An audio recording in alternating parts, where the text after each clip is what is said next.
আমার একটা ভালো ছেলে দেখা আছে, তোর আমি 1 সপ্তাহের মধ্যে বিয়ে দেবো। কিরে বোন, কালকে বিয়ে আর আজকে আসার সময় হলো? জানিস মা, তোকে তোর আব্বা মেনে নিয়েছে, আমি অনেক খুশি। আমি আবার তোদের জন্য কি করেছি? দেখ মা, তোর হয়তো কোথাও ভুল হচ্ছে। তুমি যদি টনি হাত দিয়ে 10 লাখ টাকা না পাঠাতে, তাহলে হয়তো আজ আমি আর বেঁচে থাকতাম না। আমার দিদি কি হয়েছে ডাক্তার বাবু? ইনার দুটো কিডনি 70% ড্যামেজ হয়ে গেছে, তাড়াতাড়ি অপারেশন করতে হবে, না হলে বাঁচানো যাবে না। আমি আর মনে হয় তোমাকে বাঁচাতে পারবো না গো। আমি এখন 10 লাখ টাকা কোথায় পাবো? তুমি আমার দিদির জন্য যেভাবে টাকা ম্যানেজ করবো।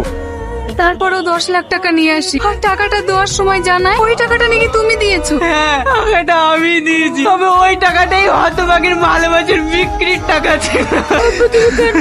কালকে যে আমার বিয়ে। না না, আমি আর বিয়ে দেবো না। আমি ওই হীরের টুকরো ছেলে টনির সঙ্গে তোর বিয়ে দেবো।